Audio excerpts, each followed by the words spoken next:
Néstor Paz Zamora murió un día antes de cumplir 25 años. Murió de hambre en medio de la selva, convencido de que la lucha armada era una vía cristiana para alcanzar la justicia social. En su mochila, una cruz, una Biblia, un libro del Che y una libreta negra en la que dejaría escritos sus últimos días de vida.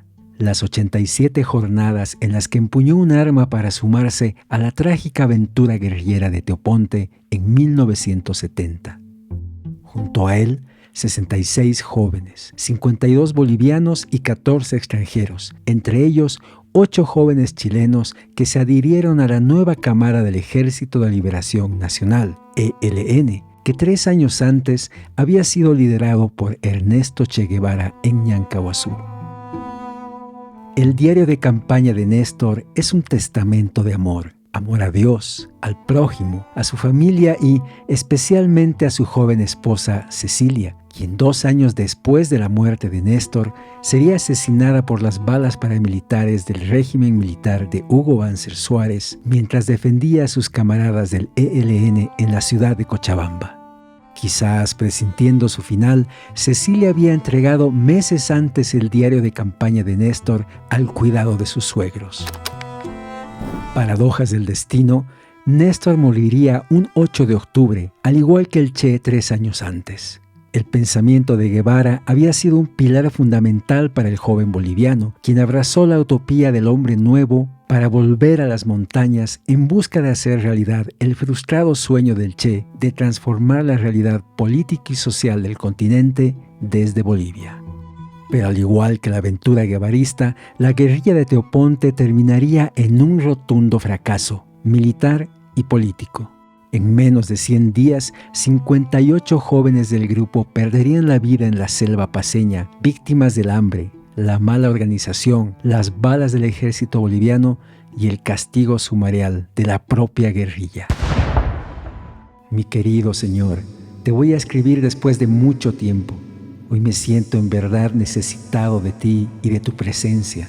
Quizás sea la cercanía de la muerte o el fracaso relativo de la lucha. Tú sabes que he buscado siempre y por todos los medios serte fiel, consecuentemente con mi ser en plenitud. Por eso estoy aquí. El amor lo entiendo como una urgencia de solucionar el problema del otro donde estás tú. Bienvenido, bienvenida a las fauces del fauno lúbrico.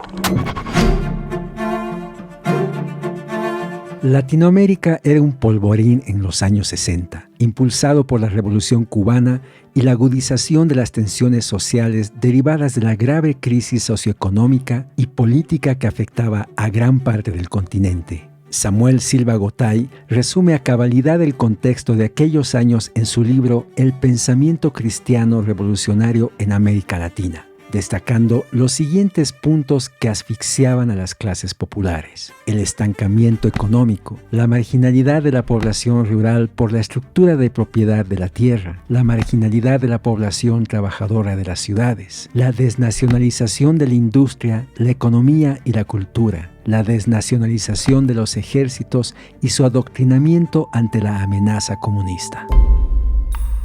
Ante esta situación, se fue gestando en América Latina una nueva izquierda revolucionaria, inspirada en la Revolución Cubana. Esta volvió a poner sobre el tapete la táctica de la insurrección armada como única vía para la toma del poder y la reconstrucción social. Surgieron así resistencias populares y movimientos guerrilleros en Guatemala, Nicaragua, Venezuela, Colombia, Perú, Uruguay y, claro, Bolivia, donde moriría Ernesto Che Guevara en 1967.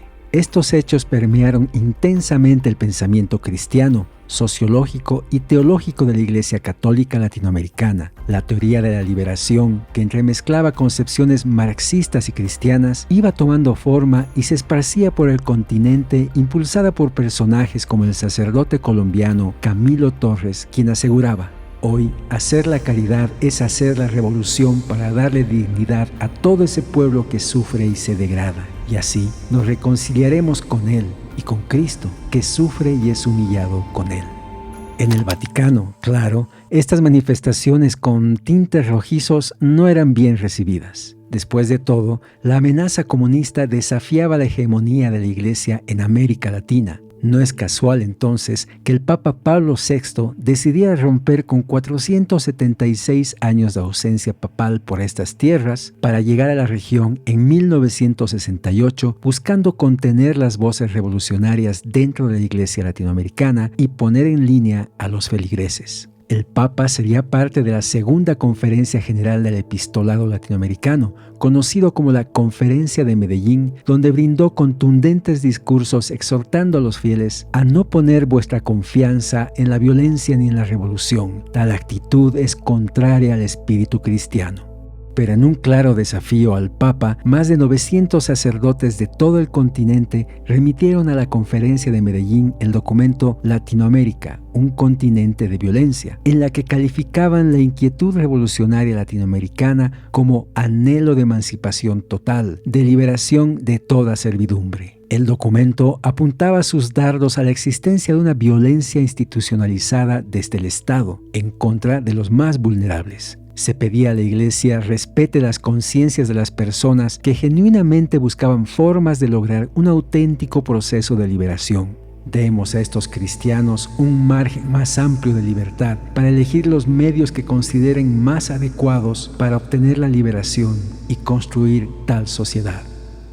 No había vuelta atrás. Medellín sería un punto de inflexión. De aquí en más se desataría en toda la región la radicalización de la participación política de los cristianos y la radicalización de sus preguntas hacia la fe. Las primeras páginas de la década de los 70 se abrirían con gobiernos militares, la defensa del triunfo electoral de Salvador Allende en Chile, las acciones de los Tupamaros en Uruguay y la irrupción de la guerrilla boliviana en Teoponte, donde Néstor Paz Zamora adoptaría el nombre de Francisco en honor a Francisco de Asís.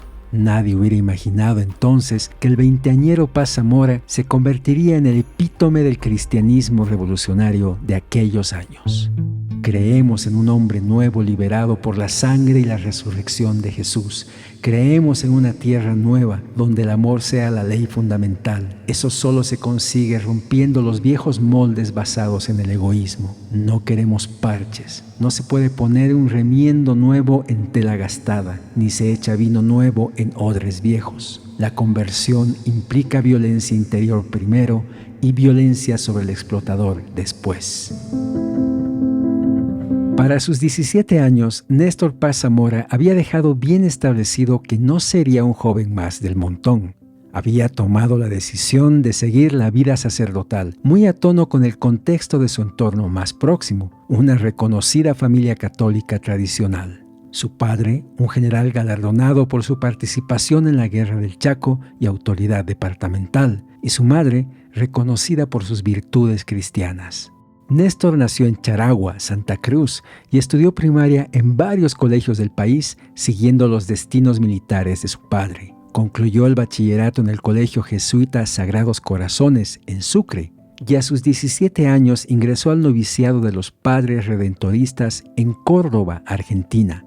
Pero fue en Chile, en el Seminario Pontificio de Santiago, que Néstor, de 19 años, comenzó a beber de las aguas revolucionarias que navegaban subterráneas por los púlpitos católicos. El trabajo con las manos y el desgaste físico del voluntariado entre las clases menos favorecidas santiaguinas adquirieron una dimensión obsesiva en Néstor, quien en 1964 escribía: «Es poco lo que puedo decirte fuera de que tú, Cristo, eres lo más bueno, pues me permites poder estar con estos pobres que amas tanto. Dame alma de pobre, si no, estoy jodido.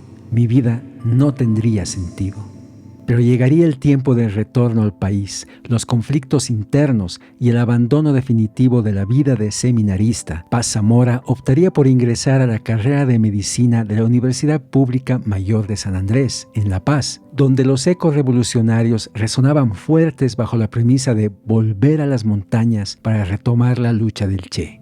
Siempre activo, Néstor fue promotor social de alfabetización, comenzó a enseñar religión en el exclusivo colegio San Andrews y a la par realizaba encuentros con jóvenes en la zona de Obrajes donde reflexionaba sobre cristianismo y conciencia social. Entre sus compañeras se hallaba Cecilia Ávila Seifer, con quien Néstor compartía la pasión por las lecturas bíblicas y de teoría marxista. Y así les encontraría el amor. Néstor y Cecilia se casarían en abril de 1968. Nunca pensé que podríamos estar tan unidos como lo estamos ahora, convertirnos en uno. Aunque me muera, sé que estoy unido a ti. La resurrección hoy tiene un sentido real en mi vida y ya no solo una verdad.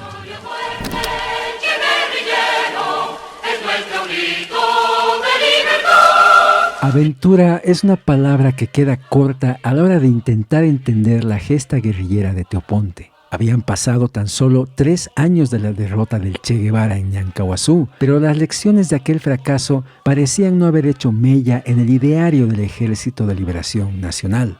El nuevo foco guerrillero del ELN en Bolivia fue encabezado por Osvaldo Chato Peredo Leigue. Sus hermanos Coco e Inti habían luchado junto al Che. Coco había muerto en Ñancahuazú, mientras que Inti, sobreviviente de la guerrilla, quedó como cabeza del ELN en Bolivia, prometiendo volver a las montañas para retomar la lucha armada. Pero no lo lograría. Tan solo meses antes de iniciar junto a su hermano Osvaldo las operaciones de Teoponte, Inti moriría durante un operativo policial y en circunstancias misteriosas. La responsabilidad, así, recayó en Osvaldo Chato Peredo, médico formado en la Unión Soviética y que contaba con el apoyo de movimientos marxistas de Chile, Cuba y Argentina.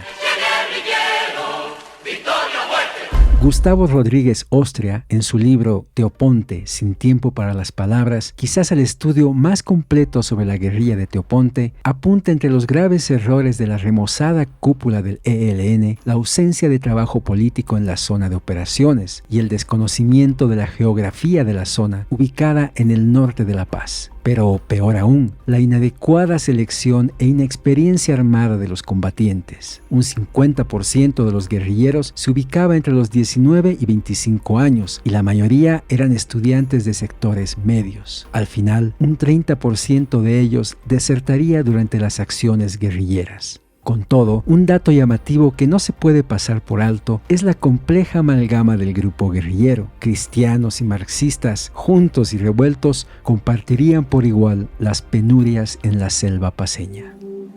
Mis adorados viejecitos, les escribo para despedirme. A la madrugada partimos. Me siento feliz por un lado. En este momento estoy realizando el anhelo de mi vida, hacer algo útil por los demás, realizar en la acción mi deseo de amar. Por otro lado, estoy triste porque es preciso alejarme físicamente de lo que más amo. Estoy al final de mi búsqueda. Ahora falta realizar mi sueño. Dios quiera que así sea. Hoy comulgué, quizás por última vez, y tengo fe inquebrantable en la decisión que he tomado, porque ese es el camino del Señor. Chao. Si la muerte me sorprende, les espero en la tierra nueva, amando plenamente. Besos para los abuelitos y para los demás. Francisco. Una Biblia, una cruz, un libro del Che y un cuaderno de notas fueron parte del ligero equipaje que Néstor Paz Zamora acomodó en la mochila aquel 18 de julio de 1970 antes de partir a la aventura guerrillera de Teoponte. El grupo partió en caravana desde la Plaza Villarroel, bajo la pantalla de ser un grupo de estudiantes voluntarios que partían al norte de La Paz supuestamente a realizar tareas de alfabetización. Unos días antes, el propio presidente Alfredo Obando Candia les había otorgado públicamente credenciales en el marco del plan alfabetizador que entonces impulsaba su gobierno en todo el país. Pero tras unas horas de partir, cobijados por la oscuridad de la noche, una vez en la zona de acción, se identificaron con el primer «Victoria o muerte, venceremos». Luego volaron la draga, balearon la avioneta y la radio de la empresa aurífera South American Placers Incorporated, ubicada en la zona de Teoponte. Desarmaron a la escasa guardia de seguridad de la empresa y expropiaron la caja donde hallaron cerca de $4,200. Como yapa, tomaron rehenes, 2 técnicos alemanes que se hallaban en el lugar.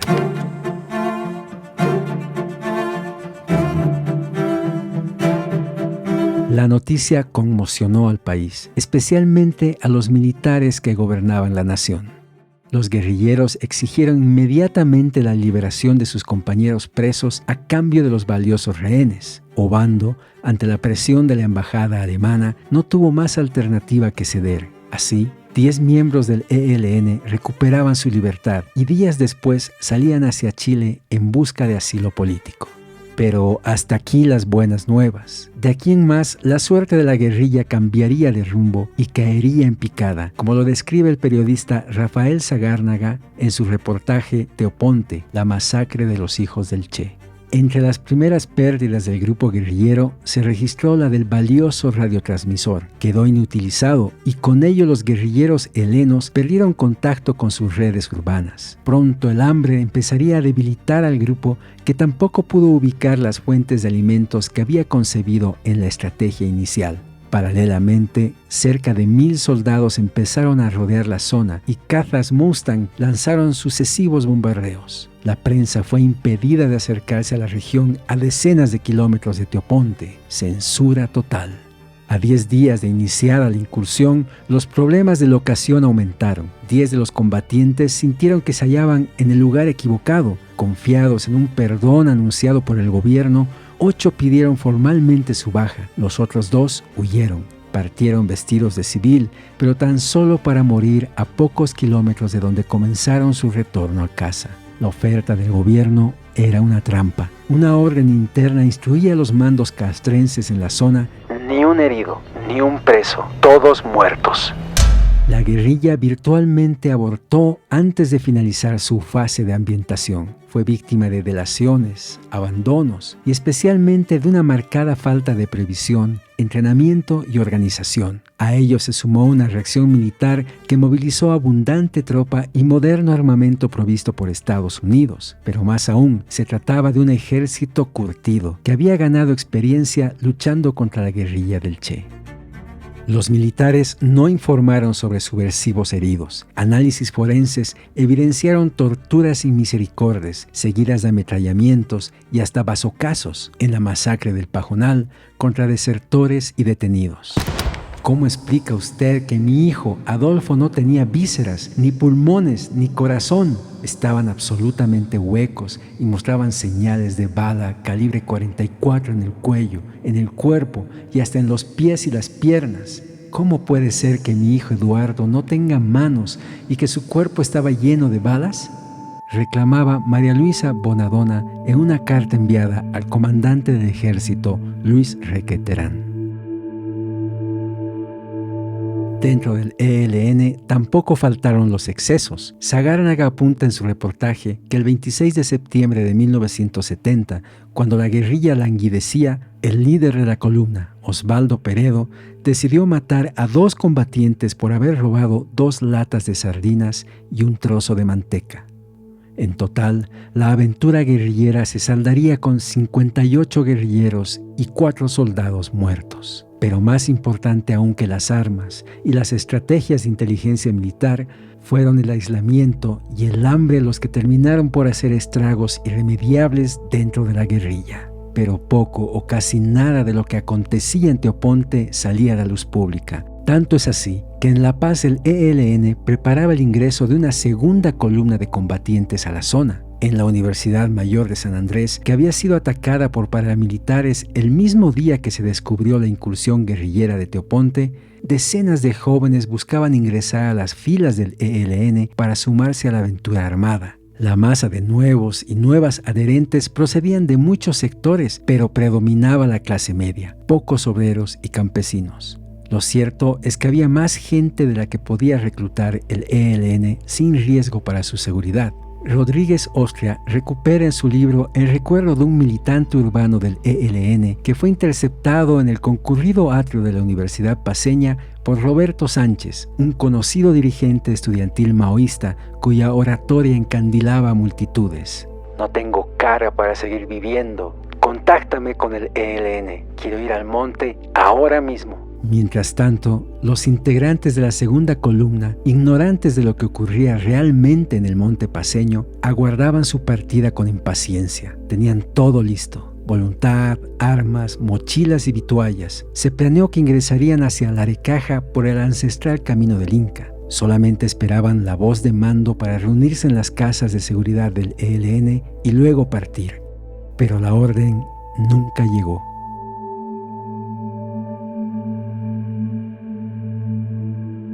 En algún lugar de Teoponte. Querida Reinita, hace muchos días que no escribo porque no tenía ánimos para hacerlo. Ayer mordí mucho todo lo nuestro. Estamos pasando momentos sumamente difíciles y duros. Mi cuerpo está deshecho, pero mi espíritu quiere estar intacto. Quiero entregártelo a ti en primer lugar que a los demás, amarte con la plenitud de mis fuerzas, con todo lo que soy capaz, pues tú encarnas mi vida, mi lucha y mis aspiraciones. Somos un grupito pequeño. Es difícil a estas alturas no desesperarse y es la confianza en el Señor Jesús lo que me alienta a seguir hasta el final. Hemos perdido la batalla, al menos esta, irremediablemente. Pienso en los viejos, en mis hermanos y hermanas. Ya los abrazaremos. Quiero, y esto es lo principal, comer, comer y comer en unos días, ya que hace un mes que no lo hacemos, salvo esporádicas comiditas de lo que encontramos. Te amo, y esto que quede bien claro, eres lo que más amo, lo que amo en plenitud. Esas serían las últimas palabras que Francisco, el nombre de guerra que había adoptado Néstor, anotaría en su diario de campaña. Era el 2 de octubre de 1970. La debacle de la guerrilla es total. Trágico calco de la guerrilla del Che, el grupo de Teoponte también ha terminado fraccionándose, sin contacto ni fuentes de alimentos en medio de la selva. Néstor se enfrenta a la inminencia de la muerte. Callado y ensimismado, solo logra aumentar la confusión y la desmoralización prevaleciente entre los suyos. No hacía mucho que había sido nombrado comisario político, haciendo dialogar con entusiasmo en sus reflexiones a sus compañeros a Cristo, al Che, el Capital y el Nuevo Testamento. Pero ahora calla. Lleva una cruz en la gorra en lugar de la convencional estrella de 5 puntas tradicional del ELN, describe Rodríguez Ostria. En medio de gabaristas rudos y ateos, un cristiano converso a la lucha armada produce un lógico escepticismo pese a su anunciada catarsis foquista. Pero eso ya no importa. De los 67 jóvenes que salieron de La Paz con la intención de implantar la bandera socialista, tan solo quedan 14 muy maltrechos guerrilleros que se hallan divididos en 2 grupos y sin contacto. Viendo que Néstor ya no era capaz de escribir en su diario, el chileno José Miguel Celis González, Alberto, asume la tarea de relatar los acontecimientos de los últimos días de vida de su compañero. 6 de octubre. Omar, Gastón, Jesús, Santiago, Rogelio, Quiro, Francisco y yo estamos en una de las riberas del río Mariapó, en una pequeña cabaña presumiblemente construida por algún campesino o cazador. Omar, Gastón, Rogelio, Jesús y Santiago nos dejarán. Han prometido volver por nosotros en 3 días y trayendo comida.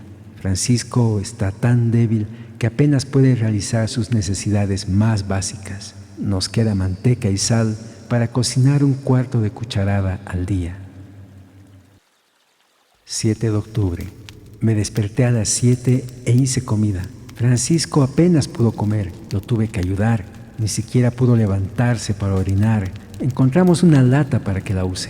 Francisco preguntó si podíamos hablar sobre su esposa y de nuestras chances de salir vivos de esta. 8 de octubre. Me desperté a las 5 de la mañana. Francisco se despertó a las 5:30. Habló con Quiro y le dijo que escuchara los ruidos, que según él eran los de un cerdo. Le pidió a Quiro que lo matara, que le disparara. Quiro le dijo que se callara y que no le molestara. Le dije a Francisco que no había ningún cerdo. Me dijo: Albertito, ¿es verdad que mi primo viene el 9 de octubre? Sí, viene y va a traer comida. Me gustaría estar con Ceci en mi cumpleaños y comer los fideos que ella cocina. Mi pobre Ceci, la amo mucho. Son las 7 de la mañana. Le preparé el desayuno y le ofrecí un poco a Francisco, pero él ya hablaba muy despacio y me dijo: buen amigo, no puedo. Le dije a Quiro que desayunara conmigo para que después me ayudara a darle de comer a Francisco. Entonces Quiro me ayudó a sentarlo, pero no podía ni abrir la boca. Le di el desayuno con una cuchara y lo acostamos muy lentamente. Me dijo que tenía que orinar, pero ni siquiera podía abrirse la bragueta, así que tuve que hacerlo por él. Lo ayudé a ponerse boca arriba, luego no dijo nada más. Kiro estaba acostado a su lado y yo en una hamaca. Dormí hasta las 11:30. Kiro estaba despierto pero con los ojos cerrados. A las 12 del mediodía, Kiro me dijo muy triste: Alberto, Francisco está muerto. No, me levanté de mi hamaca. Kiro le tomó el pulso y puso la oreja en su corazón. Está muerto, dijo Kiro con lágrimas en los ojos. Y son las 12, la misma hora y el mismo día en que murió el Che. Kiro lloró muy amargamente y a mí me hizo llorar. Pensé en nuestro deber para con el cuerpo de nuestro camarada cristiano y decidimos leer una parte del Nuevo Testamento que hablaba de la muerte. Kiro y yo leímos y reflexionamos durante aproximadamente un cuarto de hora. Entonces Kiro y yo nos miramos. Nos dimos cuenta de que solo quedábamos nosotros dos. Mañana o pasado, uno de nosotros se iría también, él o yo. Hablamos de las posibilidades de sobrevivir. No había ninguna.